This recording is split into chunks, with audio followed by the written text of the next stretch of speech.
Alrighty, yo, what is going on, everybody? It's your boy, Mr. DDG94, here back with another reaction video. Today we're going to react.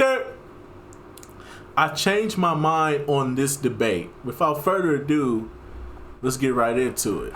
It's Jimmy High Roller. Y'all was on my ass for the last video. Let's keep the controversy going. After years of judging, critiquing, hating on some of your hot takes, today, I'm gonna share some of mine. It is only fair, after all, that if I put others' opinions up for debate, contention, ridicule, that I do the same for myself. Because like you, I too am just a guy who has a few takes and opinions that I wouldn't dare say out loud in fear of having my ball knowledge put into question. But today, I'm gonna do just that. So here are my NBA hot takes. Everybody was on my ass. I had a couple of comments. In preparation for this video, I thought about some of the opinions I've had over the years about players, teams, eras, opinions that I know are probably subjective and completely false, but I usually try to stay as objective and non-biased as I can. Do my research, refer to film, gather consensus when necessary. But in this video, I'm doing none of that, and instead sharing with y'all 5 of my NBA hot takes. Okay. Alright, so my first hot take is kinda hard to admit. I almost don't even want to say it out loud, but I'm going to. Tim Duncan has become overrated. Now, before you bring out the torches, hear me out. When Tim Duncan was playing, there were maybe a few seasons throughout his 19-year career where he was considered the best player in the world. No one ever thought he was better than Shaq in his prime. Many fans at the time argued that KG had a higher peak than him, although I would disagree with this. And in the moment, for a good decade or so, you would be in the minority if you thought Tim Duncan was a better basketball player than Kobe Bryant. Fact. By the time Duncan retired, he was very underrated. Most fans had him somewhere around 15th, maybe just outside the top 10 greatest players of all. I say Tim Duncan is top 10. I would put Tim Duncan top 10. I would definitely put Tim Duncan top 10. Yeah, say he top 15 is crazy. Now, if you say like 11 or 12, I can agree. I can agree with 11 and 12, but 15, you really didn't watch this man play basketball. He definitely top 10 for me. I would put him. He had to be like number 9 at. Yeah, he'd probably be like number 9 for me personally. He'd be at like number 9. I wouldn't put him at 10. Nah, I can't put him directly at 10. I had to put him at 9. If we being honest, but to say 15 is crazy. All time, but miraculously over the past 5 years or so, Timmy has creeped from 15th to 13th to top 10 to where he probably should be, somewhere around 7, to now all the way within people's top 5, even top 3 players. I can't put him top 5. Definitely can't put him top 5. I'm not putting him. Listen, the list goes like this. I can't put him above Bill Russell. I can't put him above Larry Bird. For damn sure can't put him above Kobe. Magic, Kareem, LeBron, Mike can't do it. He would probably be fighting with Shaq. He'd probably be fighting with Shaq and Hakeem Olajuwon. That's where he would be fight. That's where he would be at. He would be fighting with Shaq and Hakeem Olajuwon. He could easily pass up Hakeem Olajuwon. Easily. But top 5? Nah. Even with the 5 rings. Nah.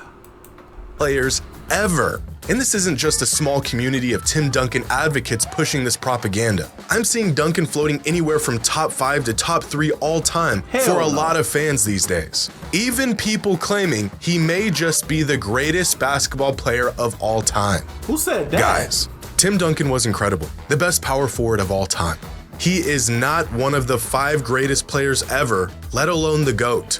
And I think what's probably happening here is younger, or maybe newer fans of the NBA are looking at his accolades and accomplishments and comparing them side by side to other greats and saying, wow, this guy really did a lot and his resume is better than just about anyone ever. But if you watched Duncan's career unfold in real time, you would have felt the impact he had on the league and on the Spurs, but you would have also felt the massive role that the Spurs system and Popovich's coaching excellence played on Duncan. He was unbelievably consistent. He was a defensive juggernaut. He was a leader. But Duncan was also the beneficiary of the most competent organization in the league that prioritized team ball and continuity. From Hall of Fame teammates he played with for the majority of his career to all-time greats that played big roles in helping the Spurs win championships, Duncan was always surrounded by winning culture and winning teammates. This is by no means a knock on him. In fact, he was a big reason why the Spurs were so cohesive. But only I was about to say, he the reason why the Spurs had a winning culture. The Spurs didn't have no fucking winning culture with David Robertson. Fuck no. They ain't had no fucking winning culture with David Robertson. Shit, they could barely make it. They barely could make it to the conference finals, let alone the second round. Shit. When Tim Duncan came along, that's when the Spurs became a championship team. They didn't become a championship team till he came along. So I really don't understand that whole... I was really about to go in, but he spoke his mind. See, I'm listening now. I'm listening. So now y'all can't jump on my ass. Pause. Retrospect, when you look at his laundry list of accomplishments and neglect all of the details that came with it. For many years, the Spurs as a team and organization were seen as this staple of excellence more than Tim Duncan was as an individual. It wasn't Duncan and the Spurs. It was just the Spurs. They were one and the same, not this pretty good team with a fantastically great player on it. But if you just look at his resume, you wouldn't know that. You could argue Duncan had maybe a top 3 career in NBA history, but as a player, he's just not on the same tier as Jordan or LeBron or Kareem. I don't know how after he retired, he has slowly crept past Shaq and Bird and Russell and even Magic for some people. Duncan is one of my all-time favorite players, but he is not a top 5 player in NBA history. And it's odd to see a player who was so underrated for so many years become slightly overrated today. Now, I'd like to think of myself as sort of a board member, an executive within the organization of LeBron fans and Glazers. So this next take pains me to say, but LeBron has sabotaged many good situations throughout his time in the NBA, and Somebody finally said it. Somebody finally fucking said it. Somebody finally fucking said it. Oh my God, thank you so much. Somebody finally fucking said what I have been saying throughout this entire time I've been on YouTube, bro. LeBron sabotages his own fucking career, bro. Every fucking time. If he would just shut the fuck up and play basketball. Nigga, just shut up and dribble. That's all you gotta do, bro. You just have to open your big mouth every fucking time to prove the point that you the GOAT because you are so fucking insecure about where they compare you to Jordan and Kobe. Nigga, if you just shut the fuck up and play basketball, niggas will have you so higher. But you sabotage your own fucking career, bro. I swear to God, somebody finally fucking said it, though.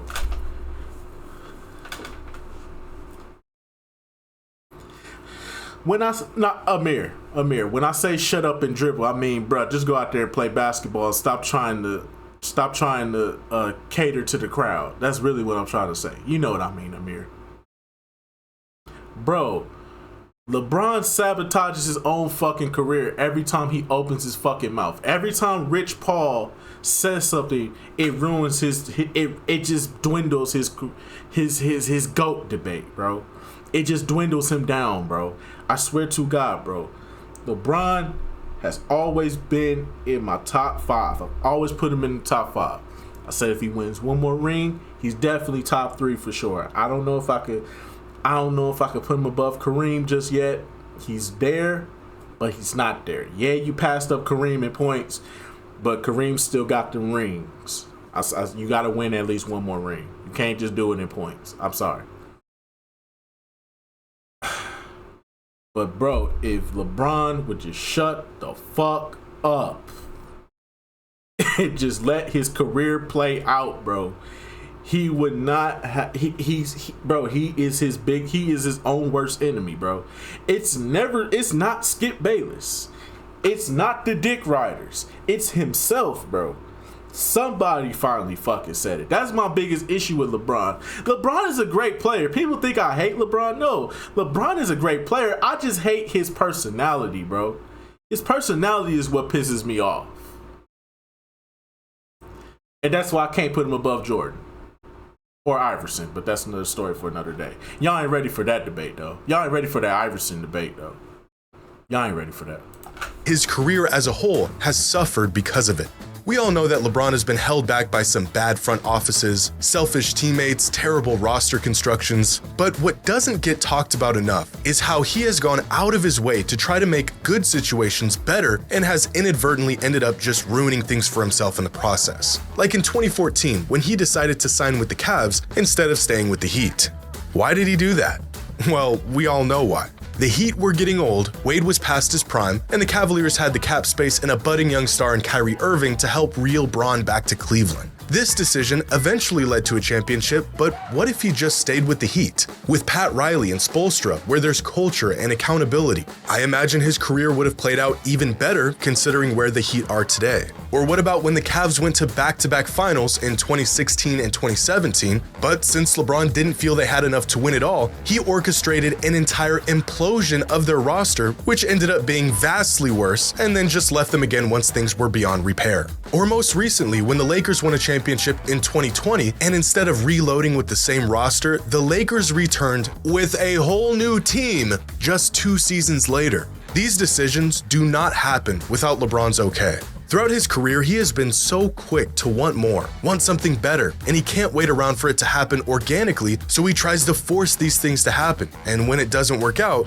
which it hasn't worked out a lot, the organization, the coaching staff, and even his own teammates end up taking the fall. As great as he is, LeBron has tried to play GM way too often in his career, and when he can't or he's out of options, he just moves on to the next new shiny thing. If he just stayed with the Heat, or stayed with the Cavs, or allowed rosters to build chemistry and young players to develop naturally over time, I think his career and the perception of it would probably be better right now. LeBron has willed his way to some of the greatest feats the sport has ever seen, but he has also sabotaged a lot of good things along the way. Now, here's a hot take for you, and I don't care if I'm wrong. The corner three is not the easiest three-point shot. For years, Bro, that is the biggest fucking myth I've ever known to this day. The fucking corner three. The corner three is the biggest fucking myth in the world. You want to know the easiest part? The easiest part to shoot a three from? The fucking elbow. If you shoot it from the elbow, you gonna make more from the elbow. I guarantee it. You make more from the elbow and the top of the key than you do from the corner. I guarantee it, bro. The corner is not the easiest shot, bro. You will, more than likely, if you don't get like 1,000 shots up a day, more than likely, if you shoot from the corner, you're more likely to airball. That's a fact. Everyone has said the corner three is easier than any three-pointer, and so there's an advantage to be had there if you use them right. I wholeheartedly disagree. In the NBA, sure, the corner three is shorter than on the wing or at the top of the key, but if you play ball, you know this shot is as scuffed as it gets. When you're looking at the hoop straight on, you just have a wider margin of error. You can shoot long and bank it in. You have a better perception of depth since you're looking at the backboard. It may just be psychological, but whatever it is, you cannot convince me that this shot is easier than this shot. According to NBA.com, this season the league as a whole, I would have worded it. I would have worded that better. I understand.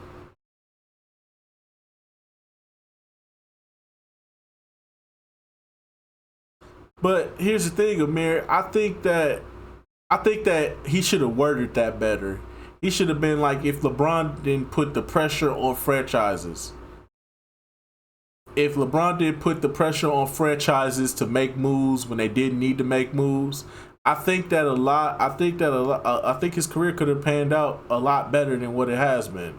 But I still am one of the few believers that believe that he sabotages his own damn career by opening his damn mouth too fucking much. Whole is shooting 39% from corner threes, whereas above the break, teams are shooting 36.1% on average. Now, that's a substantial difference in efficiency from these two different shooting zones, and it would lead you to believe the corner three is easier. But I think shooting percentage is higher on corner threes than threes above the break for... Well, yeah, I see it from that perspective too, Amir. I see it from that perspective too. But remember, LeBron came out recently and said, I never needed Miami to be great. I was always going to be this great. That's one of my biggest issues I have with LeBron right there is when he says stupid shit like that. My career would have been better if I stayed in Cleveland and never went to Miami. I hate when he says shit like that because, bro, you would have never won a ring if that was the case. Imagine if Kyrie never left in 2017. Shoot, who knows? For two reasons. One, the best shooters in the league, the guys who are on NBA rosters to drill a few threes a game, usually spend the most time in the corner. And since most players who set up shop in the corner are sharpshooters, the overall efficiency from corner threes is boosted compared to on the wing or at the top of the key. And reason number two, a lot of threes taken above the break are pulled up off of dribbles, players flying off of screens trying to square up and get a good shot off. And many times the players attempting these kinds of threes are the best player on their team, but not the best shooters. On the other hand, corner threes are almost exclusively set shots coming off of passes to a wide open man. The very nature of offenses in the NBA makes these corner threes easier than any other threes because plays are often drawn up to get open looks from here from the best shooters in the world, shooting set shots with no one contesting. Corner threes, especially those real deep ones where you feel like you're behind the backboard, are not easier than any other three-pointer. No, they're not. Now, I know I'm going to catch some flack for this next take, and that's okay. Because in a redraft of every player in NBA history just after their rookie season, I would pick Victor Wembanyama first overall. You might say this is just recency bias. You may think I'm crazy, and you're probably right. But my nigga, the glazing is real, my nigga. You slurping that Wembanyama up right now, my guy. You glazing right now. We ain't even finished the season yet. We don't even know if he gonna be rookie of the year. Jesus Christ, kid, you could have waited for this one. You could have came back and did this one, my guy. You glazing right now with this Wembanyama. Hell no, you glazing right now. Wemby would be my first pick. His progression, his poise, his confidence, his skill set, his potential. If you lined up every great player since the inception of the NBA, and if we're just going off of what we've seen from them in their rookie season, I would pick the kid in San Antonio. Now, my answer may be different if I were to pick anyone before they played in an NBA game. Maybe it's LeBron or Kareem, but based on what we know so far, give me the 7'4" alien. Wemby can do everything on the court. He's got the offensive skills, the defensive ability, and willingness. From what has been said about him, he is like a sponge with information. He's learning exceptionally fast on the court. And I think what's just as impressive as his physical tools, the kid is not afraid of the moment. He isn't timid, he can talk trash and take it too. He's got heart, and you can tell he really loves the game. Now, I think some players who are up there with him for the first overall pick in a redraft post-rookie season might be Shaq, Kareem, MJ. Duncan was incredible as a rookie, maybe Hakeem. Overall, their numbers are about equally as impressive. But the thing that stands out about Victor is that he's doing this at 19, 20 years old on a minutes restriction. He's already an elite two-way player, possibly even the best defensive player in the entire league. And he has the advantage of playing in an era where he is allowed to develop a well-rounded offensive game from the post all the way out to the perimeter, something that Shaq, Hakeem, and Kareem never had. The improvements he's made from his first game this season to now are already so massive that his progress alone really makes him stand out even amongst the greatest rookies ever. And quite frankly, I never witnessed these other players play in their rookie seasons. I wasn't there to see it in real time. And of all the rookies I have seen over the last 15 years. Hell no, that nigga shot a one-leg footer from the oh, hell no. This ain't fair, bro. This nigga not fair. I swear this nigga's a cheat code. I swear this nigga went beyond. Did he just shoot a one-footer? Did this nigga shoot a one-footer from the top of the key?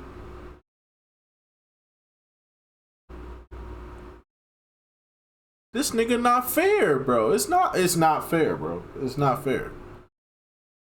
The fact that niggas gonna have to deal with this for the next however years this nigga in the league. Years or so, Wembanyama is way ahead of all of them. Is this a terrible argument to make here? Sure. Does that change my pick? No. If you can ignore what we know about these players outside of their first season in the league, and if you had to choose one of them, I think Wemby would go first overall.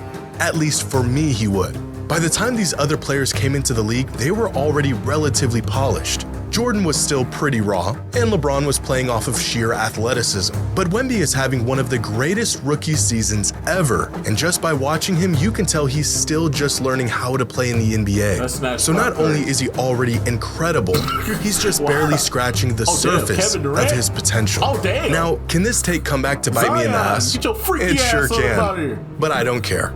If I could choose any player in NBA history based off of their rookie season and their potential and trajectory, I'm picking Victor Wembanyama. Now, I don't know if this last take is even a hot one anymore, but it needs to be said. The 2017 Warriors are by far the best NBA team ever. Not just the best team assembled, not the best team on paper. They are, by a pretty wide margin, the best, most cohesive team. I don't know about that one, Chief. I don't know about that one. That's a hot take. That's a hot take debate right there. To say that's the greatest team ever fucking assembled. Can they beat other teams from other eras? That's the question. We'll never know. I don't know about that one, Chief. You might be on your own with that one. I'll agree. They definitely one of the top 5. I'll definitely say they in the top 5. But to put them up against other teams from other eras, that's kind of tough. And then what rules are we playing by? You got to take that into account too.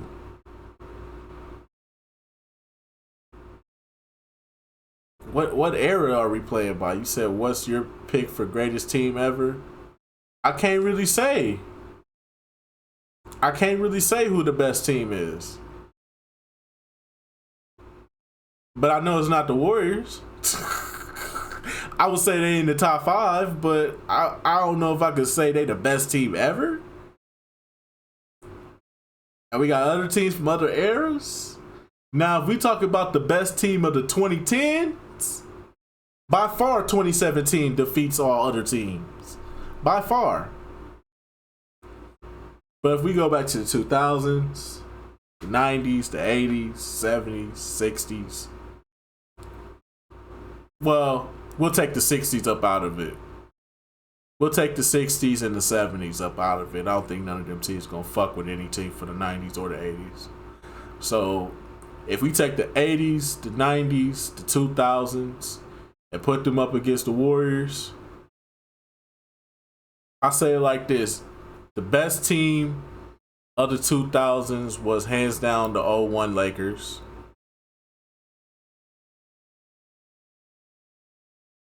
The best team from the 90s is obviously the 96 Bulls. The best team from the 80s, that's up for debate. It's too many good teams from the 80s. But if I had to choose one, I'd probably go 87 Lakers. I'll probably go 87 Lakers.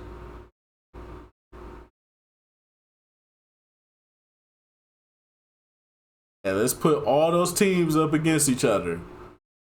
But here's the thing. What rules are we playing by? That's another question we got to take into account. Are we playing by the rules of the 90s and the 80s? Are we playing by the rules of the 2000s?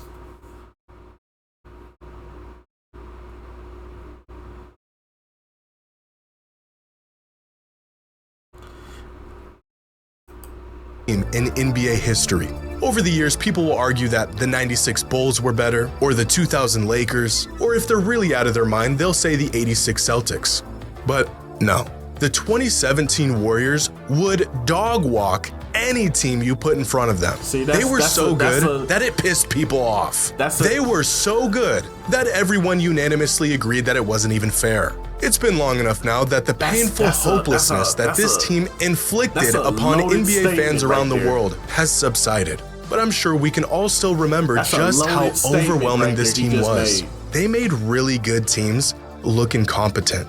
I mean, they had everything. Arguably the greatest player in the world at the time, the greatest shooter ever at the peak of his powers, the most versatile defender in the league, arguably the second greatest shooter ever. and somehow still managed to have a very solid, well-rounded bench. And not only did they have the most talent, but all of that talent worked really well together. All of their skill sets and intentions meshed about as well as a team could. So not only were they the most loaded team in NBA history, they all bought in, and they all just wanted to win. So I not only think they're the best team ever, I don't even think it's close. Pick any other team to go against them, specifically the 2017 version of the Warriors, and the opposing team would be lucky to sneak 1, maybe 2 wins in a 7-game series. And those are 5 of my NBA hot takes. Hopefully I didn't alienate every NBA fan throughout this process. I just think it's only fair that after sitting on my high horse and judging everyone else's takes, I share a few of my own. So please go easy on me. Share your thoughts in the comments below. Corner 3 suck. And as always, until next time. I ain't gonna. Hey man, this was actually a pretty good video. This is good, healthy NBA conversation here.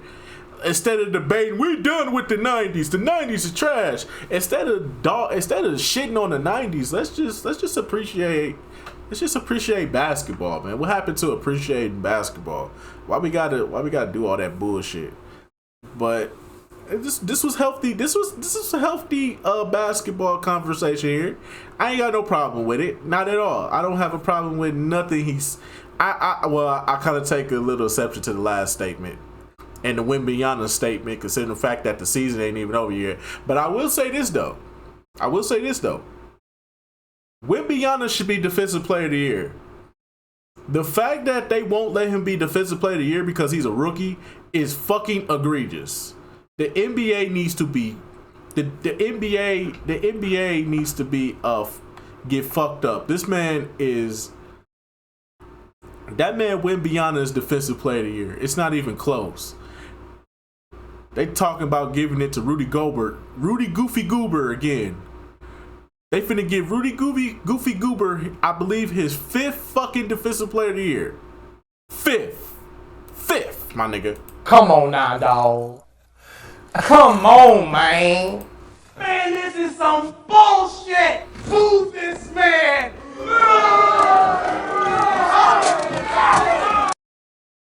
And this man Wembanyama is running circles around the Defensive Player of the Year, but they won't give it to him because he's a rookie. I said a rookie. Oh my god! I will say that though, Wembanyama definitely deserves Defensive Player of the Year. It's not even close. He earned that one. But I don't know if I take him. I don't know how his career go pan out. Obviously he not fair. Obviously he's a created character that was just dropped into the NBA because he ain't fucking fair. 7'3" demon. Come on, dog. And the LeBron statement, I completely agree with. Especially the corner 3 statement. The corner 3 statement, I definitely agree with. I definitely agree with that corner 3 statement. The corner 3 is not the easiest shot. The elbow and the top of the key are the easiest 3-point shots, hands down. I'll really say it's the top of the key because it's a straight line. It's a straight line. If you know how to angle yourself right, make sure your elbow's in the right place and release that thing, you can. That shit butter. That shit wet. You know what I'm saying? But anyways, though, that's just gonna about do it for this one. I'll see y'all in the next video. Till then, peace out.